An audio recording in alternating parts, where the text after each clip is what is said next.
Highway Patrol, it didn't take me too long to realize that the traffic law book was very important for me to know.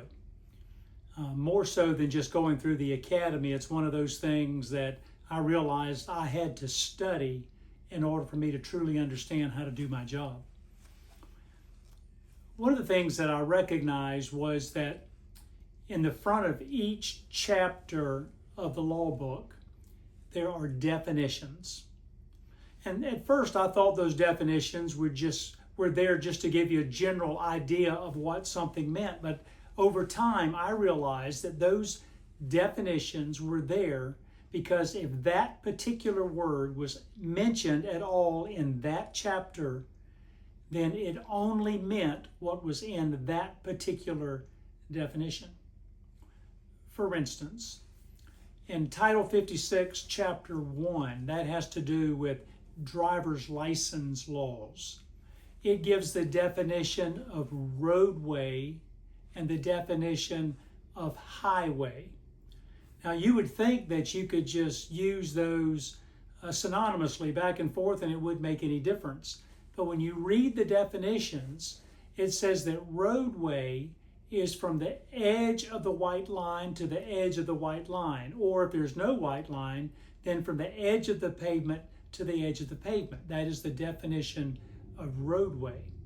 The definition of highway is from the edge of the right-of-way to the edge of the right-of-way, which means it includes the ditch and the shoulder and all of that.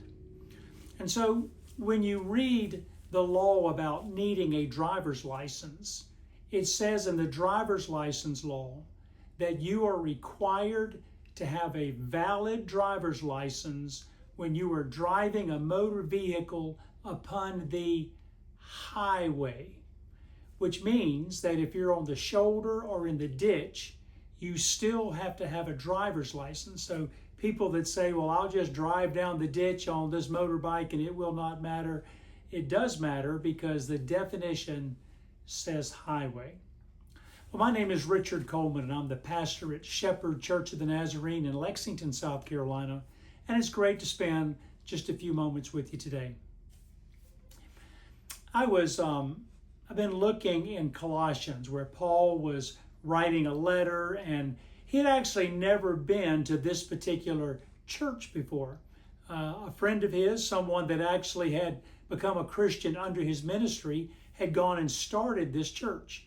But a lot of things had been going on in the church, and they had a lot of questions and concerns, and this got back to Paul. So Paul was writing them a letter, trying to encourage them and try to maybe set some things straight for them so that they could live a better Christian life. And in that letter, Paul told them, he said, I want you to know that I am praying for you. He said that he was praying that God would give them a complete knowledge of his will. Knowledge it's an important thing in anything that we do. I mentioned the traffic laws, and once I understood the relevance of the definitions and I started studying more and more into the law, it allowed me to get to the place where I had a good handle and a good understanding of how I was supposed to do my job. Paul was talking to the people of this church, and I believe he's also talking to us today, saying it's very important that we study upon, think upon, pray about what God's will is for our life. Because to know that you are in God's will is a wonderful thing. To realize that, yes, what I'm doing right now, the place that I am right now, I know that I am in God's will. Now, what is his will going to be for me a year from now or 2 years from now? I don't know. And all I can do is ask God to continue to be with me and show me. The thing is, I know that right now that I am in his will.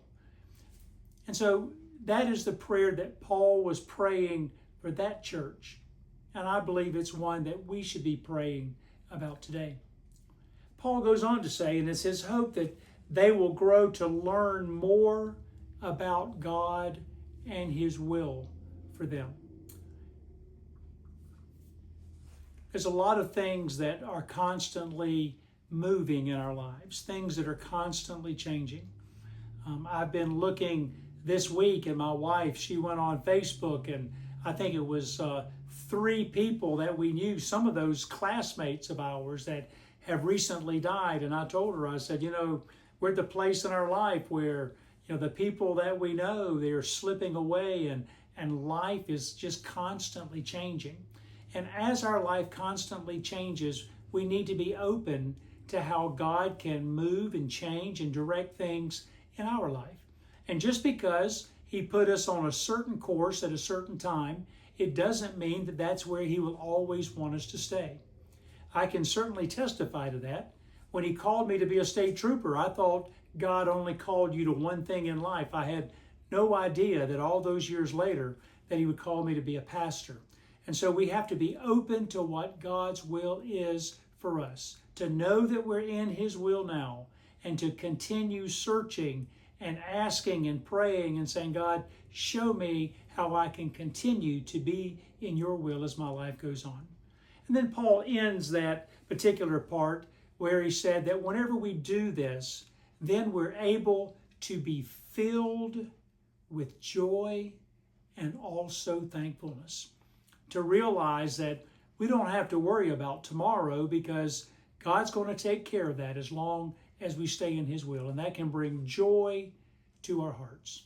So it's certainly my hope that you have joy in your heart today because you're doing your very best to follow in God's will.